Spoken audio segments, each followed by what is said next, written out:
This was a dog that no one dared to provoke. The dog roamed freely in a high-end nightclub, with the security guards turning a blind eye. A girl was both fascinated and slightly afraid of the dog. Her boyfriend demanded that security tie the dog up, or he would kill it. Little did he know that his words would bring disaster upon him. As he turned around, a man was glaring at them with a fierce expression. The boyfriend quickly realized that this was the dog's owner. He angrily criticized the man for letting his dog run wild, but before he could react, security flipped him to the ground and forced him to kneel before the man. Only then did he realize that the person before him was someone he could not afford to offend. Ha-Jun, the owner of the nightclub and the heir of a powerful business empire. Ha-Jun's mother held a high-ranking military position. Offending him could mean certain death. The boyfriend immediately begged for mercy, but Ha-Jun insisted that he should apologize to the dog. He called the dog over and made the man ask for its forgiveness. The man reluctantly said sorry, but Ha-Jun found him insincere and gave him another beating before ordering his butler to bring him a drink. Not long after, a celebrity named Huang Mao arrived at the nightclub with a female fan. Ha-Jun noticed that his dog seemed to like the girl and came up with a sinister idea. He instructed someone to spike Huang Mao's drink, planning to drug the girl and make her play with his dog. Completely unaware of the danger, the girl drank the spiked drink in one gulp, and her nightmare began. She resisted desperately, scratching Huang Mao's face in the struggle. Enraged, Ha-Jun smashed a bottle and threatened to disfigure her if she continued to resist. Then, he used Huang Mao's phone to record an unspeakable video. Afterward, the wounded girl went to the police station, intending to report the crime. However, she feared that Ha-Jun and his men would not be brought to justice. Instead, she confided in her sister, Wu-In, who comforted her and vowed to make them pay. Wu-In was a military prosecutor, but she did not plan to seek justice through legal means. Meanwhile, Huang Mao and his gang were still reveling in their wicked deeds, boasting about their exploits to a group of rich second-generation heirs. Just then, the doorbell rang. Huang Mao opened the door to see Wu-In standing there, exuding an air of mystery. She smiled playfully, claiming that Ha-Jun had sent her. Without much suspicion, Huang Mao let her in. The men inside eyed her greedily, while Huang Mao sat directly beside her. Wu-In casually placed a hand on Huang Mao's shoulder, her eyes turning cold as she began listing his crimes. Frightened, Huang Mao tried to break free and demanded to know what she wanted. Wu-In calmly asked him to hand over the video. Huang Mao hurried to the door, only to find that there was no one outside. Realizing that she was alone, he instantly became arrogant again, grabbing a pool cue as a weapon. Yet, Wu-In remained unfazed. Within moments, Huang Mao and his men were completely defeated. One man tried to escape by diving into the water. No one dared to breathe loudly. Wu-In demanded that Huang Mao hand over his phone, or she would continue beating him. With no choice, Huang Mao surrendered the phone, but he arrogantly warned her that this involved Ha-Jun, someone she couldn't afford to mess with. But Wu-In wasn't intimidated. Even if Ha-Jun didn't come looking for her, she would go after him herself. She locked Huang Mao and his gang in a car, preparing to deal with the untouchable Ha-Jun next. Yet, the untouchable Wu-In was holding a bouquet of flowers, visiting the bruised and battered girl. Just a few days ago, Wu-In had used Huang Mao's phone to record a video of him assaulting the girl. Unexpectedly, Huang Mao had since disappeared. Ha-Jun, fearing the video's exposure would ruin him, pretended to console the girl, but was secretly testing her reaction. Watching the girl clench her fists, he assumed she had the video. He forcibly pried open her hand, only to find nothing inside. Unwilling to give up, just as he raised his hand in anger, a female soldier grabbed it firmly. She coldly informed him, "The mayor wants to see you." Ha-Jun's face turned pale with fear.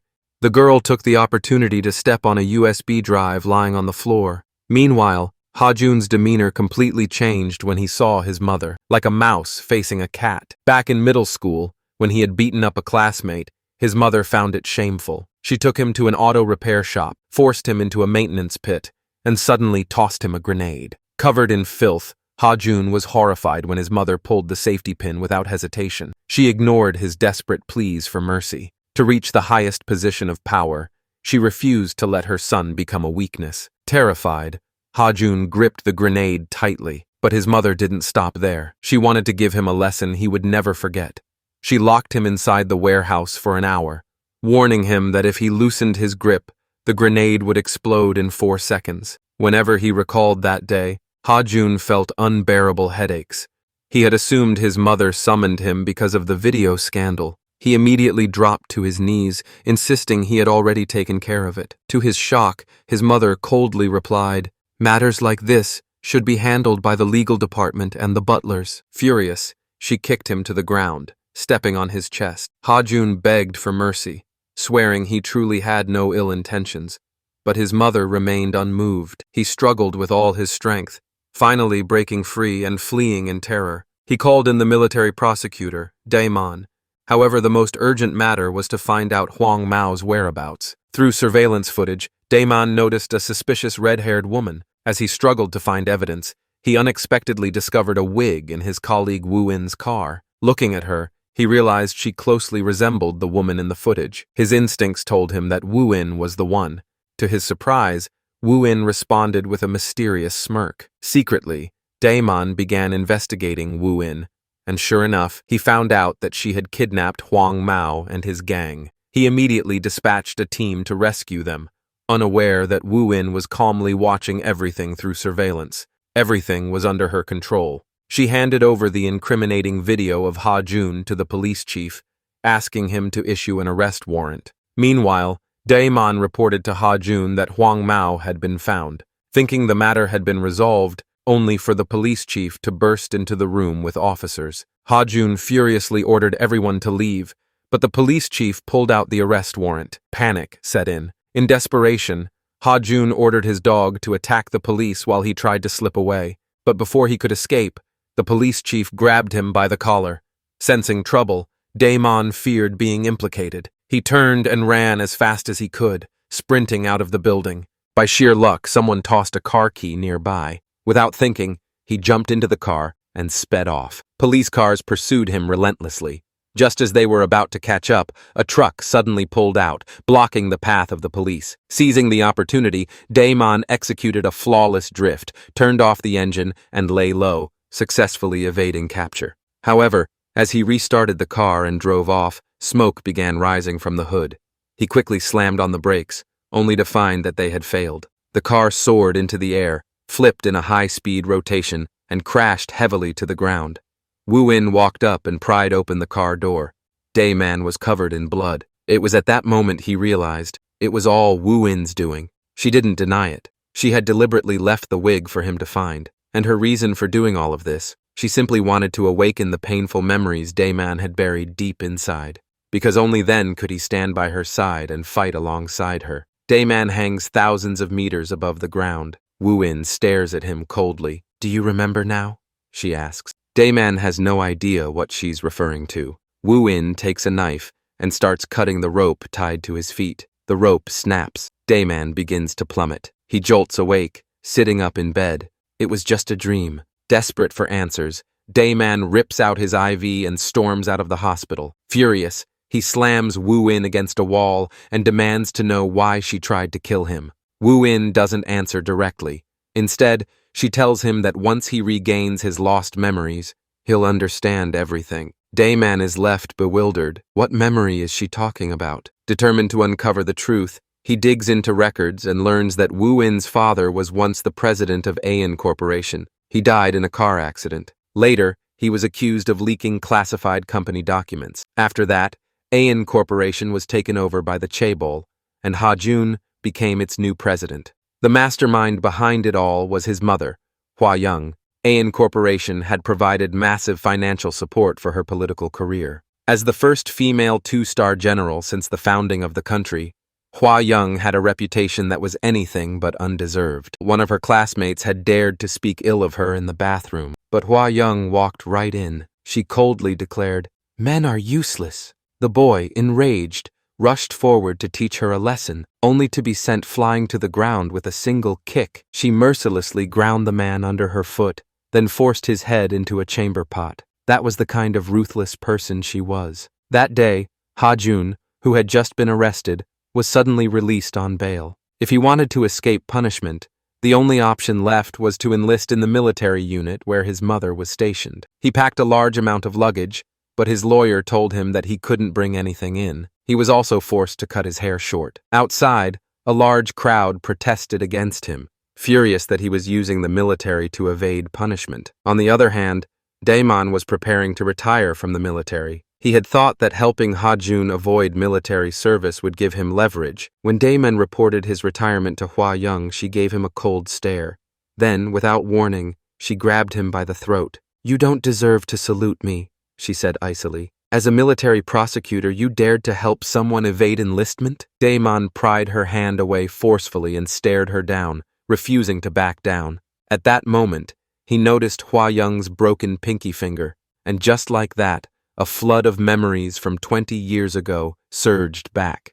After his parents' car accident, a severed pinky had reached out to check their breathing. Realizing they were dead, the owner of that hand smiled in satisfaction. Daemon had been too terrified to make a sound. That woman was Hua Young, but she had framed Daemon for the incident to distance herself from the crime. In the end, the car accident was ruled an ordinary traffic accident. Hua Young was even praised for her heroic deeds and rewarded by her superiors. Now, knowing the truth, Daemon was in unimaginable pain. In the past, he had unknowingly helped Hua Young with countless crimes, all for money. He turned to Wu In and revealed the truth. His parents were murdered by Hua Young. Wu In was relieved that he had finally regained his memories. She told him that her father had also died in a car accident. She had barely survived, spending a week in a coma before regaining consciousness. But there was no time to grieve. It took her 3 years to fully recover, 2 years to infiltrate Hua Young's military unit,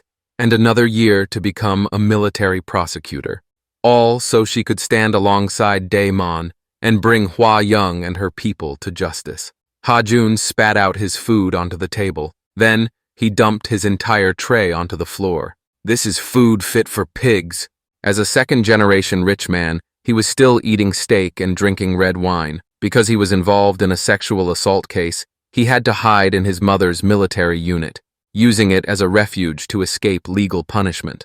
The squad leader ordered Ha-jun to pick up the food, but he remained defiant. "But don't you know my mother is the division commander?"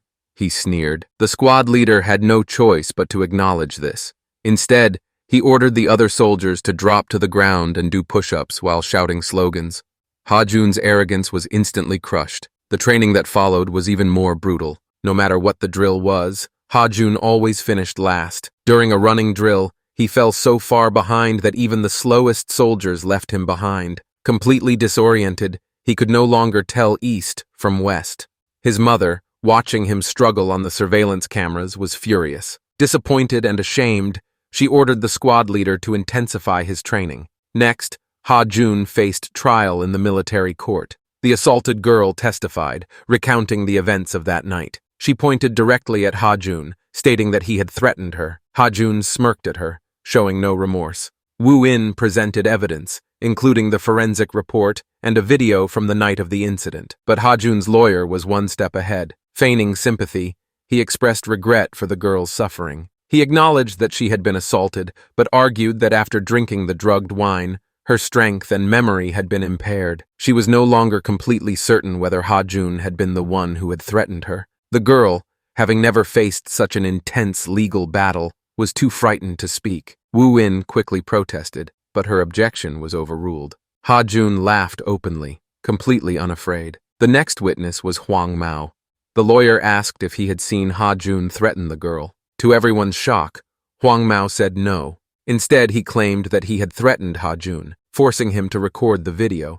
In reality, the lawyer had threatened Huang Mao's family, forcing him to take the blame alone. To further clear Ha-jun of any involvement, the lawyer presented his old medical records, revealing that Ha-jun suffered from erectile dysfunction.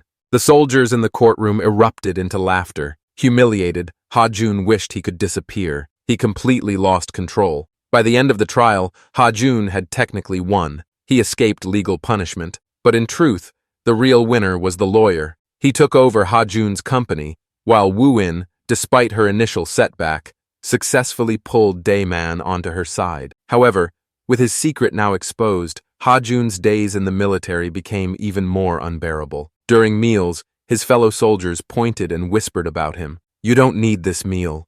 one mocked. I'll help you eat.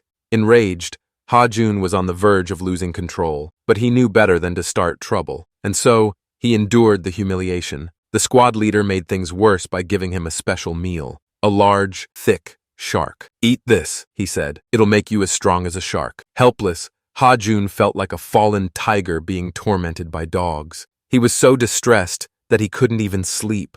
He got up in the middle of the night to use the bathroom, but no matter how hard he tried, he couldn't urinate. He desperately drank more water, hoping it would help, but no matter what he did, nothing worked. At that moment, a soldier walked up to Ha-jun, mocking him with cold sarcasm. Furious, Ha-jun tried to teach him a lesson, but with just one move, he was knocked to the ground. The humiliation was too much. Under intense pressure, an idea took root in his mind.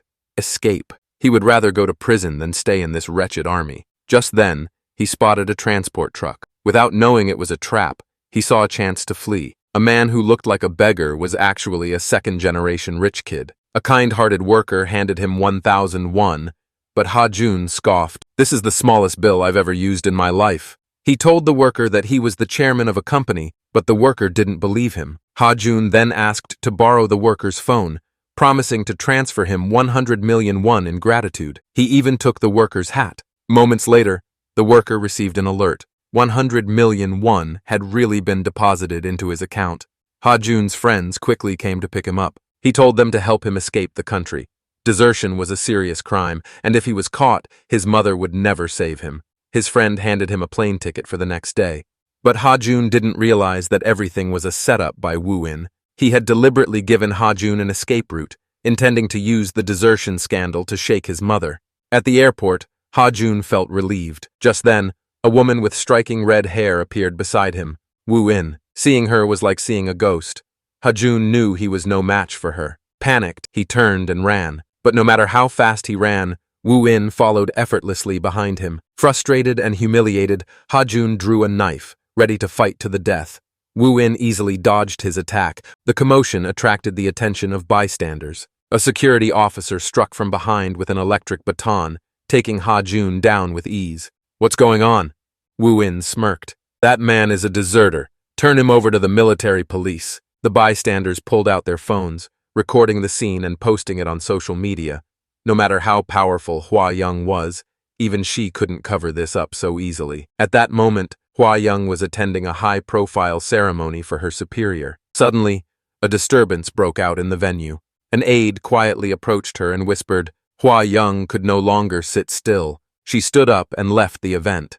Her superior was clearly displeased. Meanwhile, Ha-jun was taken to an interrogation room. When he saw the military prosecutor, he was shocked. Overjoyed, Ha-jun rushed forward, hugging him. He thought Daemon would help him escape punishment. Little did he know, his mother was the one responsible for murdering Daemon's parents. Daemon calmly instructed him, "Let's go through the process. Just give a simple statement about how you escaped." Thinking nothing of it, Ha-jun recounted everything. But as soon as he finished, Daemon's expression turned cold. Woo-in turned off the surveillance camera. Then, Daemon raised his hand and flicked Ha-jun's forehead. Ha-jun's forehead immediately turned red from the impact. Furious, he demanded an explanation from Daemon, but before he could react, Daemon slapped him hard across the face. Stunned, Ha-jun couldn't comprehend why Daemon was treating him this way. What shocked him even more was that Sakura instructed Daemon to follow protocol and handle the case fairly. Just because Ha-jun was the division commander's son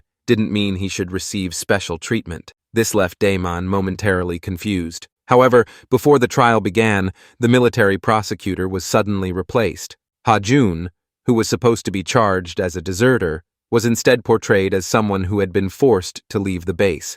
The result? He was sentenced to just 1 month in prison with a 2-year probation. Hua-young didn't care why her son had tried to escape. She was only concerned about the trouble he had caused her. Frustrated, she decided to transfer Ha-jun to a frontline unit and warned him that if he caused any more problems, she would sever ties with him without hesitation. To her, power and status were more important than family.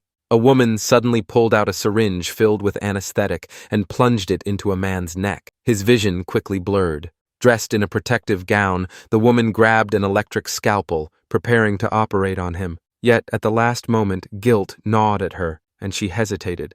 Just then, the division commander, Hua Young, pushed her aside. Coldly staring at the scalpel, Hua Young didn't hesitate. She pressed it down. The adjutant turned away, unable to watch. After the surgery, Hua Young told the man, "You don't have to pretend to be a hero anymore, because now you truly are one." Hua Young did all of this to cover up a scandal within the army. Years ago, Moon-gu accidentally shot and killed his own teammate during a mission, leaving him permanently disabled. To prevent the military from being tainted by a friendly fire scandal, Hua Young twisted the truth. Instead of being punished, Moon-gu was hailed as a war hero who had sacrificed his leg to save his comrades. What he didn't know was that there had been a witness at the time. At a book launch for Moon-gu's war memoir, a soldier suddenly attacked him. After firing a shot, the soldier immediately raised his hands, allowing security to pin him down. That soldier was the younger brother of the man Moon-gu had accidentally killed. As it turned out, while taking care of his injured brother in the hospital, the soldier found a note left by an anonymous person. The message revealed that his brother hadn't been wounded by a landmine, but had been shot by Moon-gu. Furious, and with nowhere to seek justice, he chose to take matters into his own hands. Unfortunately, due to his nerves, the bullet he fired turned out to be a blank, leaving Moon-gu mostly unharmed. While recovering in the hospital, Moon-gu played the victim, angrily accusing the soldier of trying to kill the hero who had saved his brother. But Wu-in wasn't fooled. She was convinced Wu-in was no hero, but a criminal. He was also one of the accomplices responsible for her father's death. She had even planted a hidden camera inside a bouquet of flowers delivered to him, and the footage revealed something shocking. Moon-gu was completely uninjured. His supposed disability was a complete lie. However, this secretly recorded footage couldn't be used as legal evidence. The only way to expose the truth was to publicly unveil Moon-gu's deception in a way that would leave no room for denial. Daiman and Wu-in gathered a group of reporters and ambushed Moon-gu, cutting open his pants to reveal his supposedly injured leg. But instead of an empty space, there was a prosthetic. Daiman turned to Wu-in in confusion, and she was just as shocked. At that moment, Hua Young entered, staring at them with a cold, victorious smirk. It turned out that after the assassination attempt, Hua Young had suspected that someone knew the truth, so she made sure Moon-gu's leg was actually amputated. She was ruthless. As a result of their actions, Daiman and Wu-in were placed under investigation by the special tribunal for disrespecting a decorated war hero. If they submitted their secret footage as evidence, they might face even harsher punishment. Left with no other choice, they swallowed their anger and accepted their penalties. Daiman was suspended for 3 months, and Wu-in for 10 days. Even though they had suffered a setback, they refused to give up. Daiman continued investigating and eventually tracked down the soldier who had originally left the anonymous note. After much persuasion, the soldier finally spoke up about what he had witnessed, that Moon-gu had, in fact, shot his own teammate. At the time, he had kept silent to avoid trouble, but guilt had eaten away at him, prompting him to leave that note at the hospital. Now, if they needed him to testify, he would do so without hesitation. Would this finally be the breakthrough they needed to bring Moon-gu down? Only time would tell. At a critical moment, a red-haired woman burst through the door, striding in arrogantly. She slowly raised her gun, causing the crowd to instinctively retreat in fear. Seizing the opportunity, the man quickly ran to Wu-in's side. Wu-in handed him the keys, urging him to drive to the press conference and lock the door behind him. As the door shut, Wu-in brandished her gun, only for them to realize moments later that it was just a toy gun. Wasting no time, Wu-in grabbed a stick and took down one opponent after another with precise and ruthless efficiency. Within seconds, only Moon-gu remained standing. Wu-in pressed the stick against his throat, demanding to know if Hua Young was the one who had ordered him to commit his crimes. Moon-gu subtly reached for the pistol hidden in his pocket, but Wu-in swiftly knocked it away before landing a heavy blow.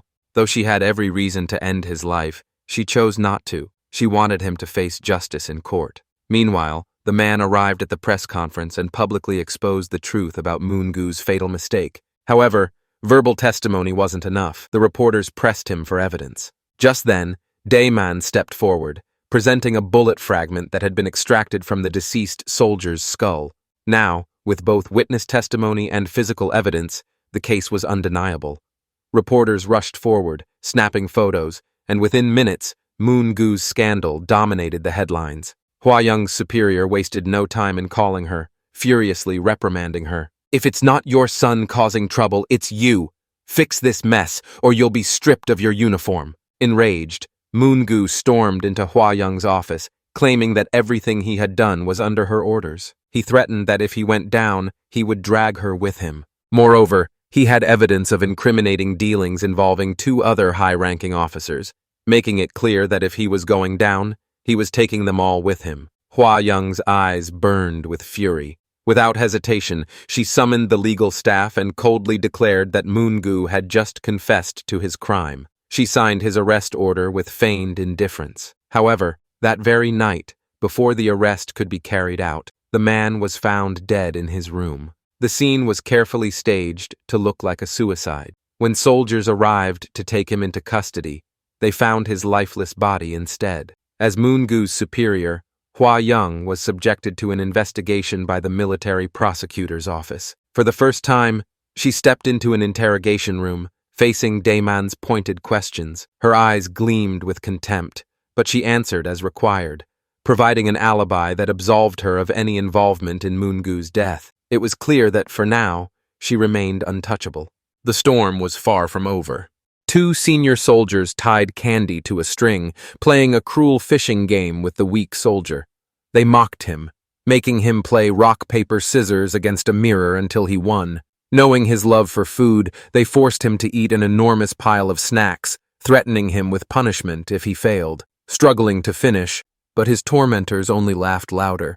When he couldn't eat anymore, Sergeant made him squat in a horse stance for 2 hours, followed by a crueler punishment, lying on his back with his head suspended off the bed. Sergeant's cruelty didn't stop there. Ha Jun, another soldier, once asked the weak soldier if Sergeant liked men, but the weak soldier's face darkened, warning him never to bring it up again. However, Sergeant's arrogance grew worse. One day, he pulled out a video of Ha Jun kneeling before Wu In and demanded he recreate the scene. The other soldiers joined in, but Ha Jun refused. Furious, Sergeant ordered the weak soldier to perform the reenactment instead. The weak soldier obeyed, but Ha Jun couldn't stand it anymore. He warned Sergeant not to go too far. Sergeant then struck Ha Jun's weak spot, his family background, mocking his fear of acknowledging his roots. Turning back to the weak soldier, Sergeant accused him of failing to be an obedient follower. As punishment, he forced the weak soldier to kneel and repeatedly slap his own head. Ha Jun felt guilty for dragging the weak soldier into this mess, but the weak soldier reassured him that standing firm was the right choice. "If we give in now, we'll always be at their mercy," he said. Despite his resilience, the weak soldier had one weakness: his mother. When the sergeant insulted her, the weak soldier finally snapped, demanding an apology. Instead, Sergeant mockingly took off the weak soldier's glasses, broke them, and threw them to the ground. He then revealed that he knew where the weak soldier's mother's food stall was and threatened to destroy it after leaving the army. He even imitated her walk, calling her names. The weak soldier clenched his fists, but didn't retaliate. Ha Jun helped him fix his glasses with electrical tape and told him that some things were unforgivable, but the weak soldier just smiled, pretending nothing had happened. That night, the weak soldier lay awake, haunted by Sergeant's threats against his mother. His fellow soldiers scolded him, not realizing they had ignited a fire within him. Finally, the weak soldier snapped. He fought back, easily knocking out one of the soldiers. He grabbed a grenade, stuffed it into his bag, and took a gun. At that moment, several soldiers were eating a late-night snack. When he confronts his tormentors at gunpoint, they mock him, daring him to shoot. But instead of pulling the trigger, he lowers his weapon and walks out. His abusers laugh, until suddenly, a grenade is thrown inside. With his pent-up fury unleashed, the weak soldier fires indiscriminately, taking down everyone in his path. Those who try to escape don't make it far. He storms through the barracks, leaving chaos in his wake, until he reaches Ha Jun's room, demanding to know where Sergeant is. The once meek and submissive, the weak soldier has become a cold-blooded executioner. Sergeant hides in fear, but he can't run forever. When the weak soldier finds him, he tries to make a desperate escape. However, The weak soldier manages to shoot him in the leg, rendering him helpless on the floor. The sergeant, now stripped of his usual arrogance, begs for his life, but the weak soldier doesn't hesitate. He pulls the trigger, only to realize his gun is out of bullets. Without missing a beat, he raises the weapon and beats him mercilessly, each strike fueled by years of suppressed pain and anger. By the time the military police arrive, Sergeant is unrecognizable. The weak soldier doesn't resist arrest. He simply lets them take him away. Meanwhile, Ha-jun, holding the gun the weak soldier gave him, he is mistaken for an accomplice and arrested. His mother, the city mayor, rushes to the scene, anxiously asking whether her son is among the survivors. But the military police inform her that Ha-jun was armed and resisting. When she finally sees his son, she drops her mayoral facade and gently caresses his face, asking if he was involved in the massacre. Ha-jun insists he had nothing to do with it. Meanwhile, investigators search the weak soldier's belongings and find a cherished photo of him and his mother, revealing his only source of warmth. During his interrogation, the weak soldier remains silent until the prosecutor mentions his mother. Hearing that she is waiting outside, his cold exterior cracks. He finally speaks, confessing to the torment he endured in the military. However, Sergeant, miraculously still alive, works to cover up the truth. Knowing that admitting to the bullying would implicate everyone, he pressures the surviving soldiers to deny any wrongdoing. They comply, fearing punishment. Even Ha-jun faces pressure from his mother to stay silent, with the promise that he'll be discharged and given a corporate position. When Woo-in, a journalist, she asks Ha-jun if bullying occurred in the unit. After a long pause, Ha-jun, torn between guilt and self-preservation, denies it. Later, when questioned in court, the sergeant and the others also deny the existence of any bullying, manipulating the narrative in their favor. The sergeant, still arrogant despite everything, confronts Ha-jun, asking if he followed orders and lied to the prosecutors. Ha-jun ignores him, but when the sergeant gets aggressive, he finally snaps. He tackles him to the ground, strangling him in a blind rage, ready to avenge the fallen soldiers. It takes several people to pull him away. As the trial approaches, Ha-jun visits the weak soldier in prison. Their eyes meet. The weak soldier gives him a faint smile, but Ha-jun looks away in shame. During the trial, Ha-jun initially follows his mother's wishes and lies, saying that no bullying occurred. The other soldiers also back up this false narrative, while the sergeant goes even further, pretending that he was always kind to the weak soldier. The weak soldier remains silent, allowing his abuser to twist the truth. Ha-jun sees his mother's satisfied expression and hears the blatant lies being told. But the breaking point comes when he looks at the weak soldier. At that moment, Ha-jun can't take it anymore. He snaps. Grabbing the sergeant by the collar, he shouts that they can't keep lying. His emotional outburst gets him forcibly removed from the courtroom, while his mother, Hwa-young, storms out in anger. Meanwhile, the weak soldier, filled with guilt, apologizes to the victims' families. He believes that if he had just endured a little longer, none of this would have happened. But despite his suffering, the law does not excuse murder. He is sentenced to death. However, justice does not forget the sergeant, who also faces legal consequences for his role in the bullying. The investigation into Hwa-young begins, but she remains composed, daring the prosecutors to dig deeper.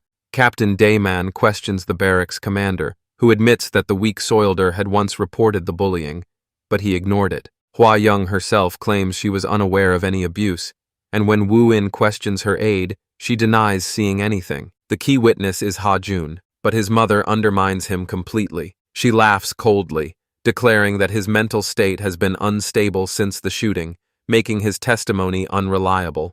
This final betrayal crushes Ha-jun. He realizes his mother is willing to sacrifice even him to protect her own power. Already emotionally broken, he soon falls ill and is granted a medical discharge from the military. Before leaving, he hands Woo-in a letter, thanking her for taking care of his dog.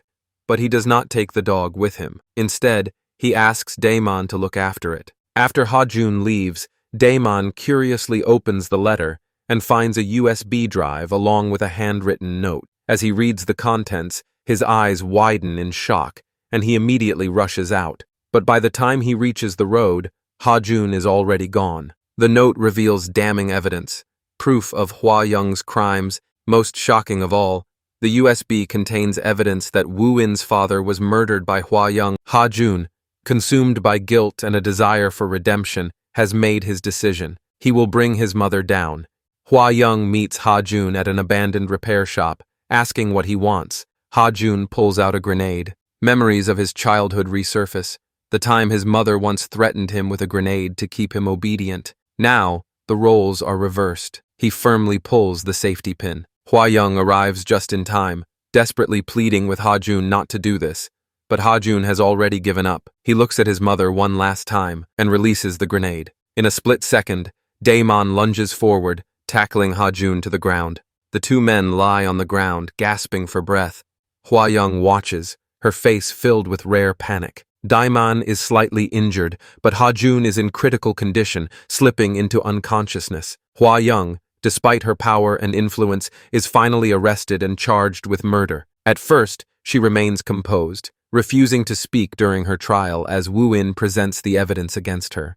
But it's clear she still has some tricks up her sleeve. However, her trusted aide betrays her.